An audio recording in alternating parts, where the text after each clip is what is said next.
Okay, we are live. Let me bring out the handy dandy. Let me see. Here's this one.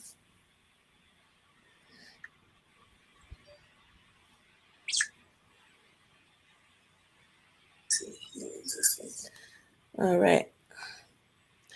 I'm just going to share it really quickly.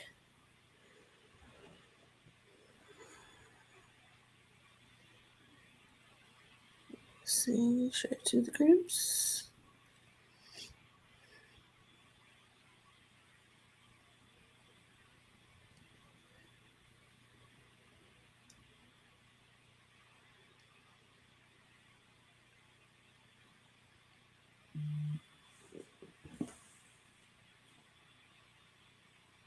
I'm just sharing. I don't even know what I just pushed. I'm just sharing things.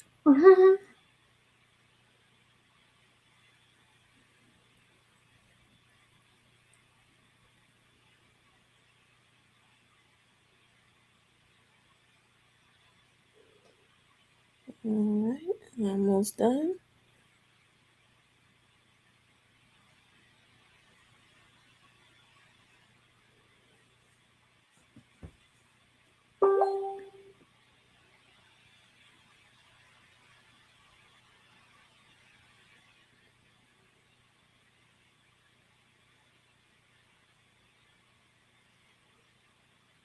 I do not know I was in so many groups. All right. Okay. Hello, and thank you for joining us today on the Sickle Cell Experience Live. We will be talking about all month sickle cell complications. But before we dive into all of that great stuff, we're going to start with the introductions. I am Shay Breon Howard. I am the co founder and co host of the Sickle Cell Experience Live. I am also a writer, filmmaker, photographer, graphic designer, you name it. You name it. Yeah, just talented all around. Yes. So just, all around talent. I'm a mother of a beautiful sickle cell trait warrior, and I'm also the daughter of a sickle cell patient. My mother actually passed away from complications of sickle cell when I was younger. So that is who I am in a nutshell, and I will pass it to my lovely guest, Tiana.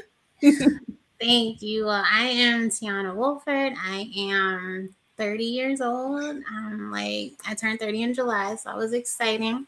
I wear a lot of hats. I am SS warrior, advocate, and co-founder and CEO of the Sickle Cell Reproductive Health Education Directive. And I'm excited to add to the conversation. Awesome. Um, all right. So today's topic is okay. Hold on. Let me. Our next guest, before I go any further, let him introduce himself. Alrighty. Hello. Hello, everyone. All right. Would you mind introducing yourself to the people in Facebook and YouTube land? How y'all doing? My name is Andro, uh, better known as Ty throughout the community. I have sickle cell SS, and as of now, I reside in Shreveport, Louisiana. However, I will be in Dallas, Texas, come November. Awesome. All right. So let's just dive right on into it. Heart and lung complications due to sickle cell. It is unfortunately common for sickle cell patients to have these complications. Pulmonary hypertension, that's something that I struggle with. I've struggled with for probably as long as my daughter has been alive. And I also have asthma. Asthma is something that's definitely prevalent in the sickle cell community with sickle cell patients. Yeah, let's see what else. Let me break the list out. I'm going to talk about these things as a personal experience. I can't speak to the um, cardiovascular complications, but pulmonary hypertension is pretty much both. It's the way that the pumps to the lungs, it's not normal. Pretty much, it's too fast. Is it too fast or too slow? I think it's too fast, right? Pass. Yeah. Okay. So that is definitely, I guess, the only complication I could say I have with my heart. And I have also suffered from acute chest syndrome. One of the first times that I had acute chest, I almost died. Like, I think I was 13, and it got really bad. And I really felt like I wasn't sure. Like it was I was in ICU. It was really scary. You know, I had a moment where I literally heard another patient pass away, and I felt like, okay, am I next? Like, because of all the complications, because of the panic in everybody's, voices and demeanor, I wasn't getting better, I was getting worse. So it was really a one of the terrible experiences for myself, and that was the start of me having to be on like 6 different medications. Um it got pretty bad.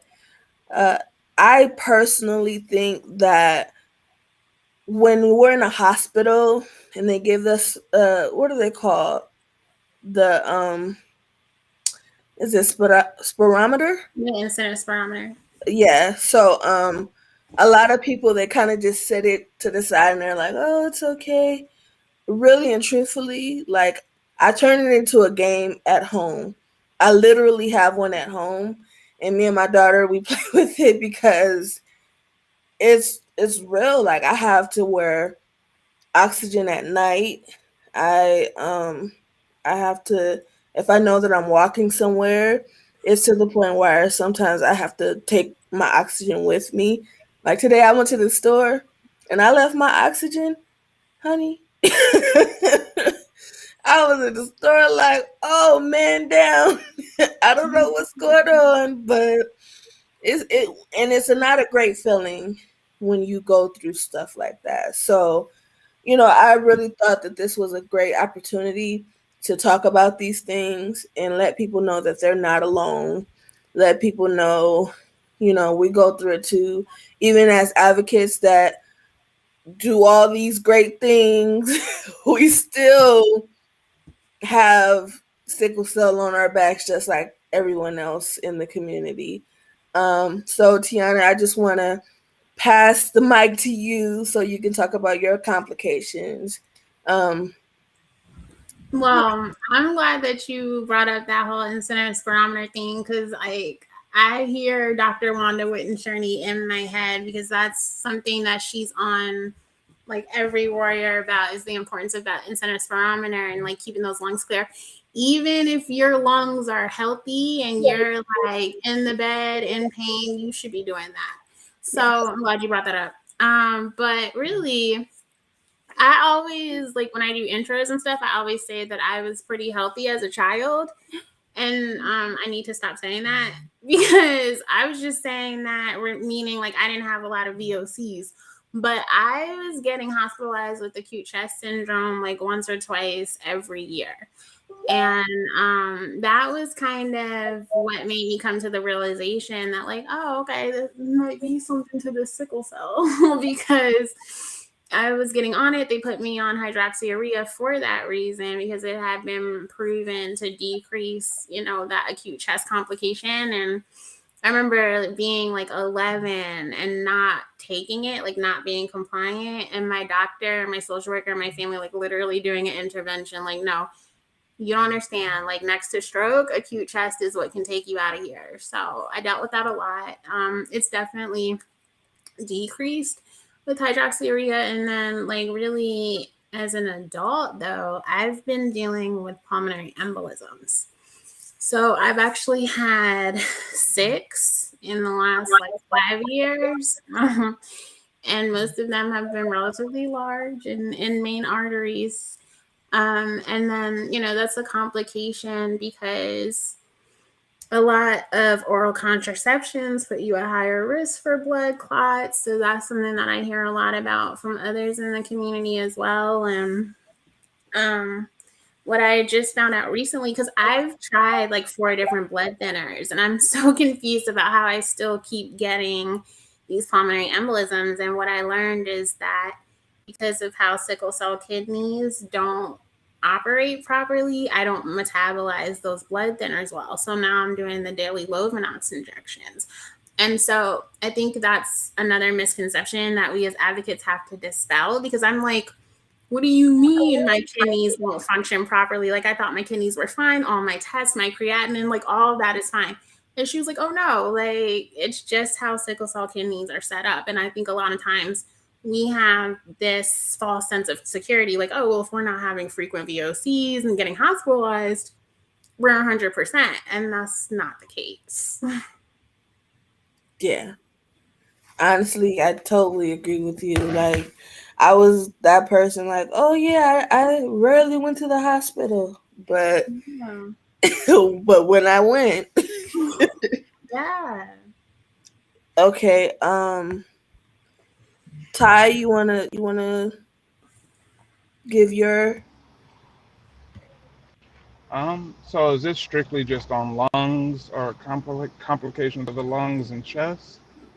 yeah, like lungs, heart, COVID, if you had like anything that's like, a complication that you had dealing with sickle cell.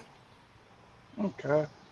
For the most part, I can say that I'm blessed in a way that I've never had acute chest syndrome my whole life that I know of or any doctors know of. I've never dealt with that, and I pray that I never have to, as I've heard is very painful and serious. I've never had any strokes, silent or anything of that nature. I've always been good there. Um, I do have an enlarged heart or a heart murmur. Um, And I've been told that since I was, 7 or younger, I believe. I was diagnosed at the age of 7 with sickle cell. Anytime before then, the doctors were telling my mom that I was basically just having growing pains. Um, let's see. If I had to think about anything lung related, I noticed that I get pneumonia a lot, or used to get pneumonia a whole lot. Um, Mm-hmm. I never knocked it up to it as being a complication of sickle cell. I just, in my head was like, oh, I just got pneumonia again. It wasn't until like I got older that I kind of understood that that may just be part of sickle cell in a sense, me being able to catch it a lot easier than most probably are able to get it. But as far as anything, I feel like I've been pretty well blessed in that sense and in that category. I've dealt with other things, but when it comes to my lungs, they're usually pretty good. Um, with the incentive spirometer, that is literally a competition in my house. That's what I've made it. Whoever can get the highest gets this amount of money or this toy, this whatever it is, whatever that price is. We've made it a competition. Let's see who can get it the highest, and whoever can out of so many turns, win something. Mm-hmm. So I Now, love doing that with the family, but other than that, I don't really have much else. let me ask you something, because I've also had, and this can go for everyone. I've also had issues with having pneumonia a lot, right? Yes. Um, and it always starts out like the cold or the flu or something like minor, and like instantly it's pneumonia in like a couple days. Yeah. Is that something that's common with you, you all as well? Or Yeah, I was looking at the comment that just came in because when Ty was sharing that, I was like cringing because that's something where we need more education, not for the warriors, but for the providers. Because oftentimes on a CAT scan, you can't tell the difference between pneumonia and acute chest. So they should be treated as one and the same. So I'm like, I hate to tell you this on here like this, but you probably did have acute chest and they didn't know. But no, you know what's interesting? When I have acute chest and stuff, it doesn't start off like a cold or anything. I instantly get chest pain, and it's happened to me where I've like shown up in the ER and like my chest hurts. I have pneumonia. I have acute chest, and it doesn't show up on the scan. And they've sent me home, and then I come back with like a high fever and chest pain. They're like, "Oh, you were right." I'm like, I know. And then that's another thing too, is like a lot of times they'll just do a chest x-ray and think you're in the clear. But a lot of times acute chest and pneumonia, especially if it's in that early stage, it won't show up on the x-ray. You have to do a CAT scan. absolutely. And also I noticed for myself, if I got sick and I was prescribed like a Z pack, Mm-hmm. for some reason that just was like, nope. Instantly I'm gonna get worse. So Really? yes, Z packs don't work for me. I no, it's not for me. I definitely, that is not something my body um, can tolerate anymore. Okay, so we have a new guest that joined us. Hello, Ashley. Do you want to, Hello, um, everyone. intro? Yes, I'm Ashley. I have sickle cell SS, and I'm happy to be here. Okay. What is your what complications lung wise or heart wise have you had? Um, in your life. It doesn't have to be now. It could be when you're a kid. Okay. Oh, several. I've had multiple pneumonias, bronchitis, acute chest. I've had to be intubated several times. Pulmonary hypertension, which is why I have to wear the oxygen now. Two different type of pulmonary hypertension. Um, a lot. Asthma, um, even stuff from like when I've had infections and it, went in my bloodstream and got complications with my lungs, um, and other organs. Um, Trying to think what else. Um, Also, this other thing that I was just diagnosed is kind of familiar. It's kind of similar to cystic fibrosis, but it's not. But it's kind of dealing with the same thing. So I have to do this what they call the vest therapy, and I have to do that like 3-4 times a day, just so I can be able to cough up the phlegm, because that causes me to have pneumonia or acute chest syndrome. So when I can't cough up the phlegm, then it just gets worse. So I do that, and then also neb treatments a lot of the times.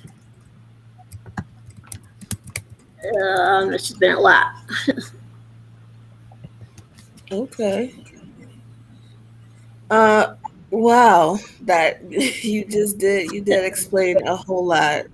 Just even, we lost Tiana. She had to go, but I just wanted to um touch up on like, is there anything you both think could have done to kind of prevent any of the complications like pneumonia or anything like that that you've had, like things that you learned over the years. Like, say for myself, I realized that getting the pneumonia vaccine really works for me. Like, I haven't had issues like that since I started getting the pneumonia vaccine. So is there anything that actually, works that, you want to talk about here today? Yeah, I mean, I get the vaccine, but I've gotten it and I still get pneumonia or acute chest. Um, but I know, like, with the acute chest, when I was getting like regular exchange blood transfusions, I didn't have it like I would without not getting them. And then just having a lot of lung problems, that also affects it more. Um, like the blood flow through my veins, like a blockage. I've had several blockages, so I retain fluid, so that doesn't help my lungs out at all. So just pretty much listen to my body, know what works and what doesn't, or what makes me like go into having pneumonia or acute chest. Like just pay attention to the small things like the weather, um, especially in the winter here. Like dressing for like it's really cold in the winter. Things like that play a big role. Um, Even when I used to smoke cigarettes, that didn't help. Um, so I've learned a lot over the years. Hmm. And I just have to keep doing what I'm doing, like keeping, everything, make sure I'm taking all the medicine, make sure um, I'm doing everything I need to do, doing the vest therapy every day, the oxygen. Before I wasn't even wearing the oxygen like out, but what woke me up was when a warrior died. She passed away and she had pulmonary hypertension. So I mean, it's real serious. I couldn't stand wearing oxygen, but I know, I want to live and have the fullest life, live my best life. So now I just do it. And I had to do it before, and I was able to get off the oxygen. So now I'm trying to do everything I can, even go to lung. They have like this rehab. It's kind of like, physical therapy or occupational therapy, but it's for the lungs. So I'm going to start doing that. Just like little things. It could be even something simple that makes a big, big difference. Absolutely, yeah. I totally agree. Like, I know for myself, I can't be around cigarette smoke, Hmm. like, whatsoever. That is just absolute no. What Yeah. about what about you, Ty? Is there anything you found that's, helped prevent or at least help uh, you know, for the pneumonia that you've gotten in the past? I can't say that I've narrowed that down, so to speak. A lot of times, even when I've had pneumonia or anything, I don't get chest pain. Uh, so I don't get any of the, I guess, the normal warnings that everyone else gets. When I find out, it's a surprise to me. Like, what you mean? I'm breathing just fine. I'm not having any issues. I'm not understanding. But for as far as triggers on everything, I do my best to get as much rest as possible. In this time, I probably don't get enough rest. If T was still here, she'd probably be, shaking her head at me and pointing her finger all at once because she tries to tell me to rest, and I'm just like, that ain't gonna really happen. Um, I do try and keep my fluids up. I literally uh, increase my fluids all the time, trying to get higher and higher to the point that I've made uh, little competitions out of it, to see who can drink the most water in that day with my family, and trying to keep us each other motivated to keep moving forward with drinking water and staying hydrated. Um, Other than that, there's not much else that I can think of. Even when I'm not sick, I do play with the incidence barometer. Like, that's not just while I'm sick. That's kind of like I told you, a competition. Hey, this is family game night type of thing. Like, we'll pull that out with Monopoly and Hmm. whatever other game we gonna play. That is literally just something that I do to help with everyone's lives in the family.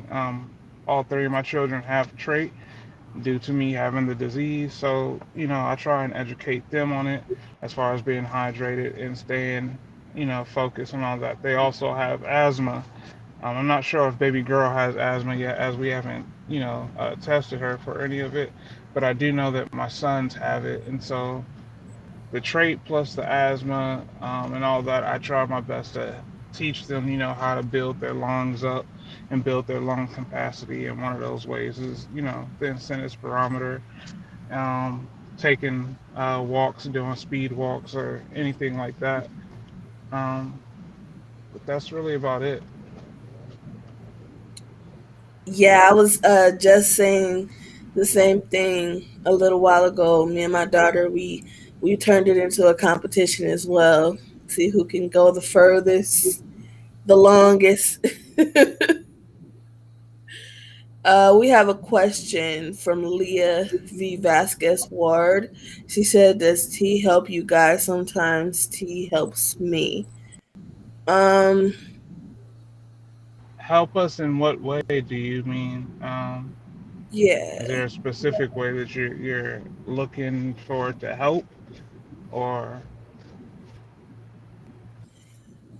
yeah. I know for myself, I drink different types of tea. There are some I have ginger, turmeric. So those things are anti-inflammatory, which is good for your lungs as well. It's good for your overall body. I try my best to keep everything, you know, running. Hello, Cheryl. Thank you for joining. Hi, Brianna. Okay, yeah. So, Hi, I mean, in sorry that about that. sense, yeah, it helps. But I mean, it, I think that's.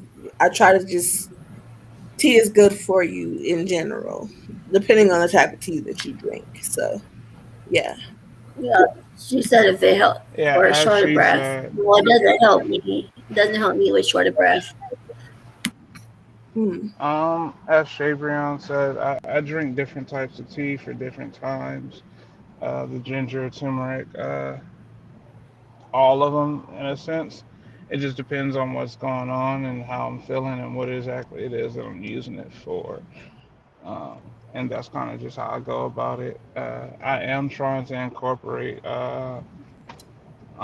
Demetrius is smoothies and all of his teas that he does. He makes his tea and he usually infuses it with moringa seeds and uh, lemongrass or something of that sort. I don't remember everything that he incorporates because I'm still just kind of getting the recipe down and seeing what it is that he does for different things.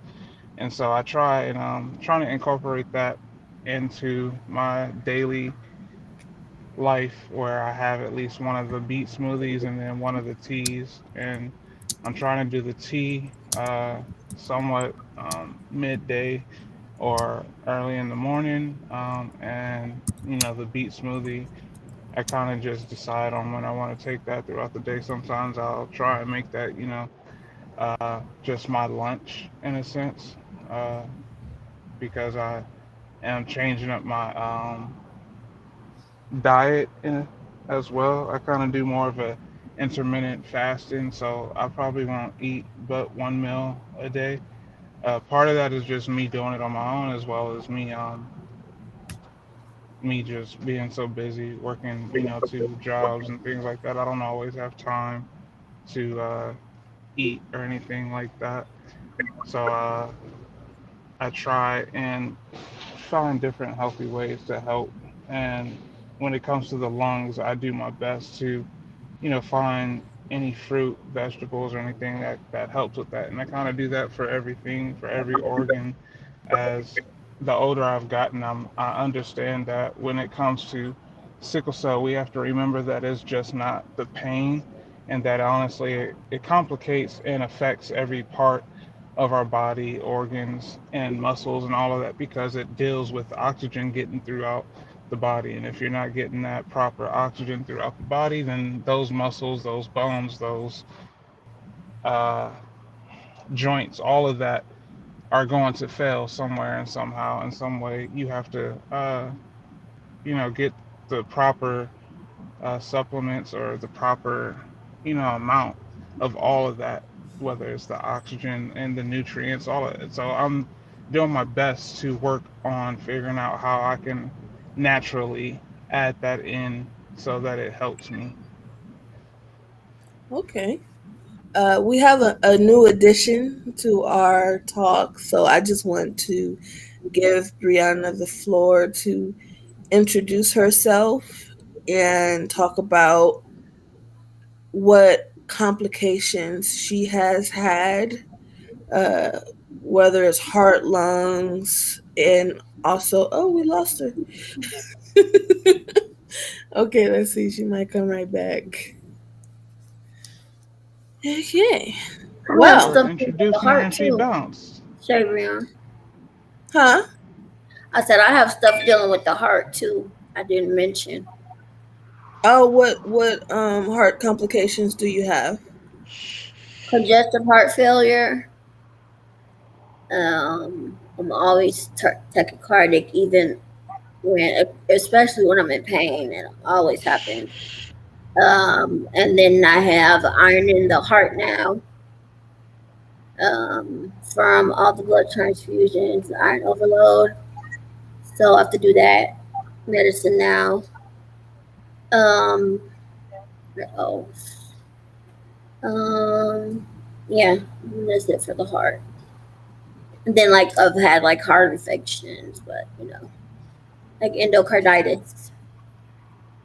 Okay, so how do you, I get that. manage those specific complications? Well, those complications. One, I had to do like antibiotics for some months for the endocarditis. Um, and then the congestive heart failure. Um, it's pretty much the oxygen that helps with that too. Like not overexerting myself, avoiding a lot of stuff that will just make me feel like weaker, tired, or more heart race and stuff like that, like stairs, stuff like that. And then pain I sometimes have in my heart. And then like I know you asked about how we tell about if we the difference between like pneumonia or acute chest. Mm-hmm. And I've had, well, to me, like with me, like the blood clots in my lungs, the PEs, or just blood clots I've had everywhere pretty much. That acute chest and pneumonia, they all pretty much have the same symptoms at first. Now, over the years, I can tell which one is which after like a few weeks, but majority of the time, probably like 2 times, I didn't have any symptoms at first. Usually, I'll start having a few symptoms here and there, like they'll come and then they'll go, but then it'll hit me like all of a sudden. But when that happens now, I pretty much know, like, can't breathe in with the oxygen, the pain, shortness of breath, no energy. So I know to go right in, especially if I've tried to take care of it at home and it didn't work. Well, yeah, because at first I really never went in. I just waited, but that ended up causing me have to be intubated. So now I pay attention. I pay attention to everything, every detail, everything my body's telling me. I pay. close attention. So yeah, that's kind of how I learned over the years Okay. my experience. Brianna, we got you back. Yeah. So I just want you to, introduce yourself and talk about your complications. Yeah, so my name is Brianna Capers. I'm 27. I have sickle cell SS. I am also a COVID survivor. And a lot of the complications, most of my short life, as I like to say it, have mostly been issues with my lungs. It was never even so much crisis, it was always my lungs, either acute chest, pneumonias, asthma flare-ups, simple cold would trigger me, and still does, will trigger me and land me right in the hospital. Um, in regards to my COVID experience, I actually think I had COVID twice. I first got it in early December, and COVID, as you guys know, was not really a thing at that time in 2019. Um, and so I didn't know. It actually went into the emergency room um, for a pain crisis, and 2 days later, being admitted for the crisis, caught some unknown respiratory virus that just completely knocked me out. Was in was very sick. Oxygen levels very low. Even the oxygen wasn't helping at that point. And the hospital, particular hospital I was at, they weren't very well equipped to really take care of me the way that I needed to be. It was a local hospital. And so I was trying to transfer to the hospital I usually go to, where they're well more equipped and have a lot more of the respiratory equipment, that you would typically need as a sickle cell patient, and including things like BiPAP or CPAP, just basic, to me, basic things. And so that was a difficulty. I ended up, I like to call it, being held hostage for 9 days. They refused to transfer me, and I had to, thank God, there was a hematologist there that saw how sick I was and agreed to discharge me on the condition that I go straight to my hospital. And but even while I was in the hospital that I usually go to, I was in my entire, from first time I ended up in the ER with the crisis until I finally went home, was a total of six months. And it was the longest 6 months and the most, just mentally draining 6 months of my life. The back and forth, just trying to recover from whatever initial infection I had. And then right away, about 2 months before I finally went home, or 3 months before I finally went home, right away I knew I had actual COVID. By then, it was March, April in there, and COVID was full blown. And I knew right away my symptoms completely changed. I was just as sick as I was the first time. Thankfully, I had what was considered a mild case, but it never feels mild. Um, and of course, you're in isolation by yourself. Especially even today. No visitors, are very limited. And so, just going through all that experience, and having to deal with it alone was very difficult. And it took me a long time to recover, and I don't know that I fully am recovered, because with COVID, you just don't know. They just don't know what all the side effects are. They don't know what the lasting effects are. Everyone's experience with it is different, and so I'm very fortunate I haven't had any noticeable effects. But there are small things that I think are lasting and residual things from having COVID. And I don't know if those things will ever go away, but I deal with them and I manage them. And it's mostly small things, fatigue, which as sickle cell warriors we all have anyway, um, but just more so, and just little things like that. Having to actually get in with a cardiologist because, as you know, COVID can cause heart damage, and even just my general overall state that my lungs are in have changed. way more sensitive now, I think. And you can actually see the effects of the COVID on my imaging now, So um, it's it's been a very interesting experience. But yeah, I've always had issues with my lungs. That has always been my main issue with this disease was my lungs, and especially being premature, that played a whole nother part in it. I was 26 weeks. Um, thank God I survived. I shouldn't have, but I did. But all of that plays a role. And on top of having sickle cell disease, on top of being premature and having, chronic lung disease and chronic lung damage, um, I've had to do alternative therapies like chronic blood transfusions because my lungs have just gotten to the point, and they've always been like this since I was young. They just can't take it. I've tried weaning off, I've tried coming off, and I get so sick every time. And so my body and my lungs have made that decision for me. Unfortunately, I don't have a choice. I have to do those transfusions, or there's no other option. Unless and until there's a cure. Wow.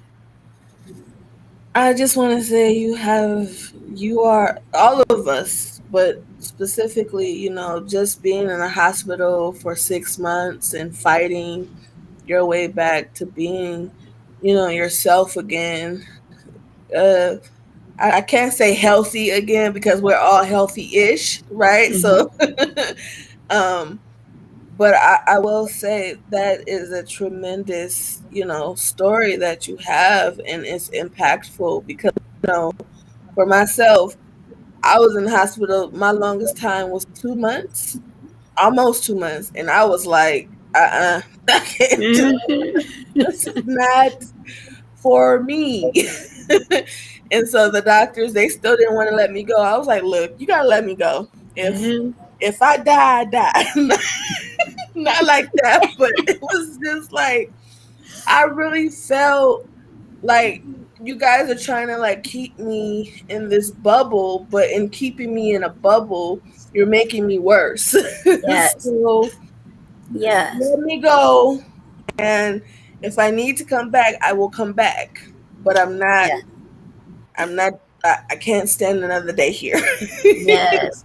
So, And I was only in for I think 9 days at the first hospital, the local hospital, and I remember having this distinct conversation with the attending, and the nurse had actually overheard me speaking to my mom and saying, we were talking and saying I just need to come home. I was getting worse at that point, not better. And the nurse overheard me, and she runs out the room and like tattletales to the doctor, and I hear the doctor outside the room. He says, well, she can't go anywhere, she's too sick. And so he runs in the room talking about, oh, I hear you want to leave, and you want to go home, but you can't go, you're too sick.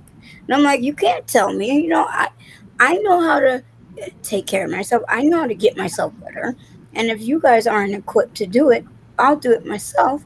I know how to come back if I need to. Same thing. And they were not having it. I mean, and I came to find out that unfortunately it is so common that these hospitals will try to almost like manipulate and scare you into staying.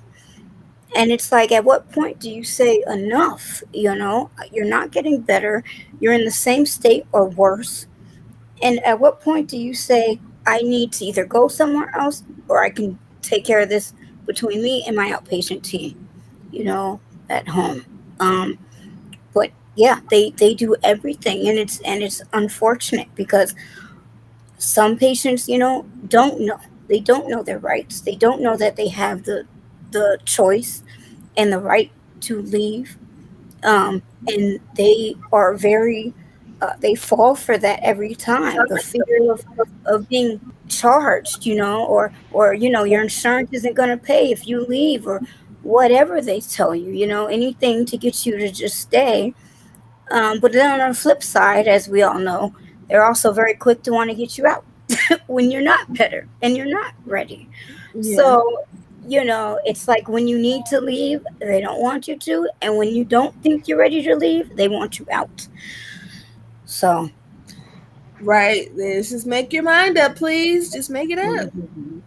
Okay, we have a couple of comments here, so I want to just go and read some of these comments because I think one of them is a question. Uh, Dennis McCullen Ashley is a true sickle cell warrior. Hats off to you, Ashley. Thanks, And Dennis.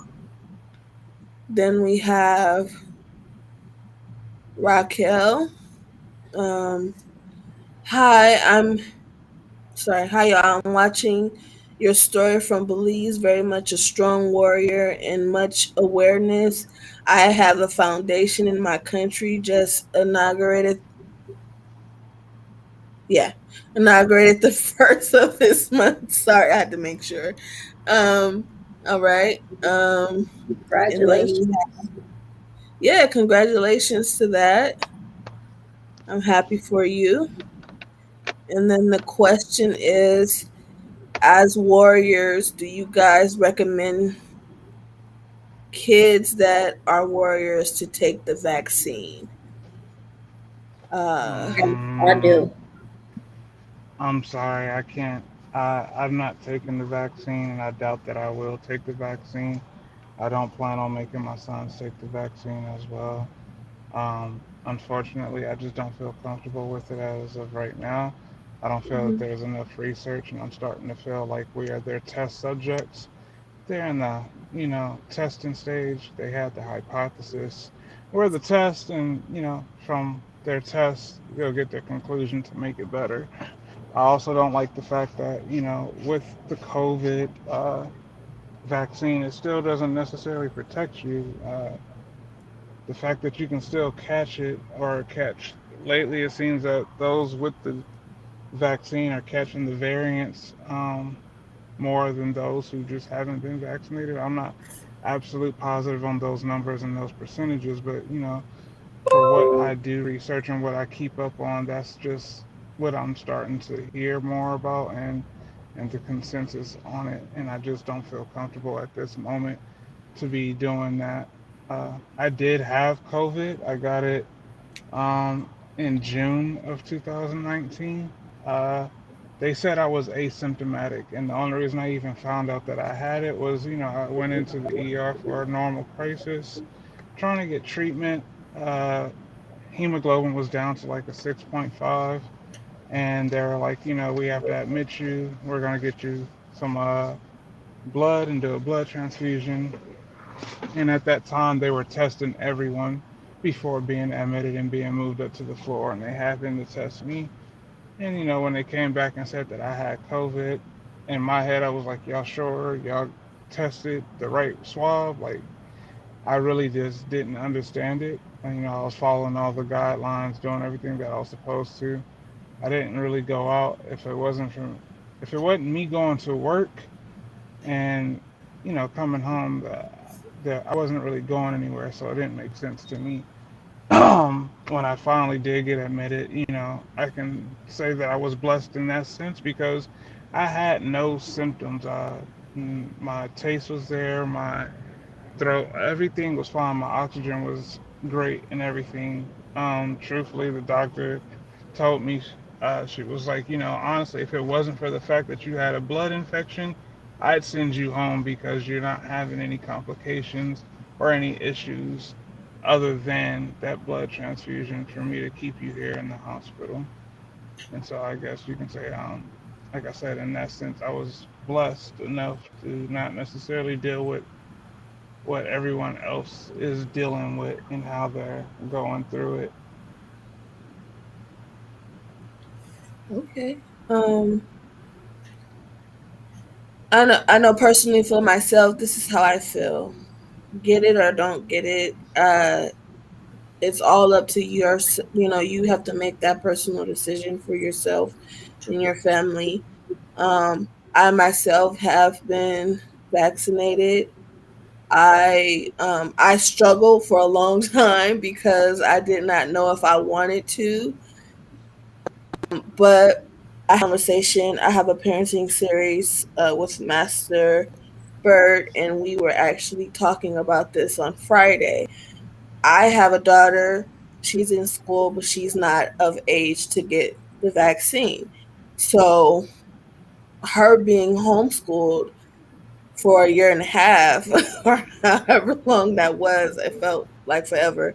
But she's very smart and intelligent and she's very advanced.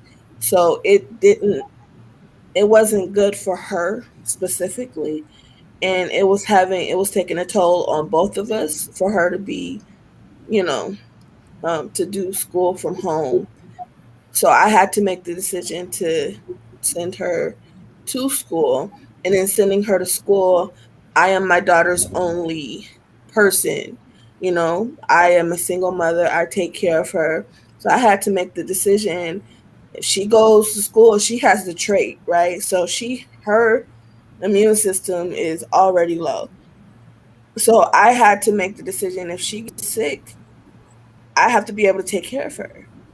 And I can't, like, oh, stay away if I don't have anything to protect myself as well. So I really did it for the strength of my family, because my daughter is my family. That's my immediate family. So yeah, you just got to make that personal decision. I'm not mad at people who choose not to. That's your prerogative. I feel you. I just feel like this, you know. Sometimes you just need a little extra protection. You do the research, and you if you find that it's something, you have options, then do it. My hematologist made a great point. He said, you are way too high risk of a patient to even dream about not doing this vaccine, because you have lung issues, you have kidney problems, there's way too many things going against me that if I got COVID, it would not be pretty. So to protect myself in any way, that was the best option. So that's just how I feel about it, you know. I And definitely I don't know respect if you that guys. completely. Go ahead. Oh, Um, I'm sorry. my take on it is that, okay, I'm gonna be honest. When they first came out, I was against it. I was like, oh no, I don't want it. I'm not having nothing to do with it. I know parts to it. But then time goes on. My mom was like, no, you need to get it. You need to get it. You have a low immune system. You have all these health problems going on. Like, you need to protect yourself. So I end up talking to my doctor, and my doctor kept telling me, like, you need to get it. He kept telling my mom, man, if she gets COVID, she probably most likely will not make it from all the lung problems, the heart problems, everything that I've been through with it. I would not make it. So once I talked to him and talked to my hematologist, nurse practitioners, plus, you might be around someone, and if it's like everyone, a lot of people are against it. And as a country, or the whole world, if so many people don't get it, it's not a good chance for the whole wide world, because all these variants are coming out. You might not know if someone has it. They might lie and say they got the vaccine. You're around them and they didn't. And then they just keep spreading and spreading and spreading. So that's the only reason why I got it. But I mean, yeah, everyone has their takes on it, and some people was like, no, I'm not getting it. My kid's not getting it. But I feel like, as we are warriors and we already have a low immune system, so we need to protect ourselves. If we That's right. do get it and we get the vaccine, yeah, our chances are not we're not going to pass from it. It won't be as bad as if we got the vaccine rather than we didn't get the vaccine. Mm-hmm. So Mhm. I think my feelings is everyone should get it. Even kids, it's killing so many kids already. That's right. It has taken so many children's lives. It's just sad. Teenagers, even adults, the elderly, like, it's just a big mess. A big mess. So I'm for it. I'm for it. Oh yeah, I definitely agree. I mean, even just me personally, it was kind of a very similar story. Combination of with the lung issues and everything else. My doctor told me you can't afford to. get COVID. And then on top of that, I have my mom with me who has cancer also, and I can't risk her getting sick or even me getting sick. I mean, I had happened to get it, but this is before there was obviously a vaccine. But even when the vaccine came out, yeah, was I hesitant? Of course. With all these experiments and history, and we all know, we have a right to be skeptical. We have a right to be hesitant. But at the end of the day, as warriors with a illness that has serious and major complications that come with it, you do not have the luxury to just take that gamble. Yeah, okay, Right. you might, and again, it's everyone's choice. Everyone has a choice to make, right? Some people just are not comfortable. We have a family friend that we were very close with who passed from it, and so, it's one of those things where you get it and you might have mild symptoms and be okay. But then again, there's been research, and they have actually, and you can look this up online. They did a registry specifically for sickle cell patients and COVID, and every sickle cell patient that came in that was tested to the ER or in the hospital or whatever, went into, the doctors were able to report it, and they found that unfortunately, as warriors, when we were getting COVID, yeah, some of us were doing okay, but then a lot of us were ending up in the ICU, intubated, and or passing away. And the numbers were made me not comfortable with taking that risk. So as soon as that vaccine, came out, I unfortunately wasn't able to get both because after the first vaccine, they said because I had already had COVID the first time and I had antibodies, that first shot was kind of like my second. And so I had a pretty severe reaction to it and ended up in the hospital for another 2 months. Um, but again, that was just my own hypersensitivity with my lungs, And but as soon as this next shot, this third go around comes out for the compromised and people that are high risk for it, I'm gonna get it because I am too. I do not want COVID again, and I don't, and and it's not worth it to me to risk something. It's like, do I want to potentially pass from COVID, or do I want to live and manage my sickle cell and, you know, live a good 40, 50, 60 years? I don't want something preventable. And that's the thing I think people don't really think about sometimes is a lot of this. I think of all the people that have died and how preventable it was. All these Right. children and elderly people passing away, and just people in general, how many lives have been lost that could have been prevented, and it's sad, when there's something that can, it might not protect you 100%, but it's better than ending up in an ICU somewhere intubated, not being able to talk, not being able to breathe, and risking your life for something so small. A vaccine, you have a few side effects for a few days, and then you're fine. We get the flu shot. Most of us seem, get the flu shot, and we're fine with that. And again, it's everyone's personal choice at the end of the day. But I just don't think it's worth it when you have a disease that has high risks already. Why take that chance on top of having a disease? Yeah, I I definitely definitely see your respect point. it. Yeah, I see your point. And like I said, whether you get it or you don't, that's totally your choice. Hmm. I'm not one of those people, oh my God, I got it and you're such a bad person. No. No. Like, My main thing is free. I don't. It's not that I won't get it. I just feel I need more of an understanding and more research Hmm. before getting it. I just don't feel comfortable at this moment in time. Not saying that that won't change or anything of that nature. And until I get that information that I'm looking for, that where I have more confidence in it, I'm just going to do my best to stay uh, quarantined in a sense, stay in the house unless I have to be out. and I definitely make sure to keep my mask on and things like that. Yes. I still wear my mask. Sometimes I wear two. Hmm. I don't play Yeah. that. That's right. Nope. So thank you all. We come up on an hour. I don't know if there's anything else you all want to speak about, but uh, we have some great comments. You guys that are commenting, thank you for being so interactive with us. And Sorry. um, thank you for being um, present.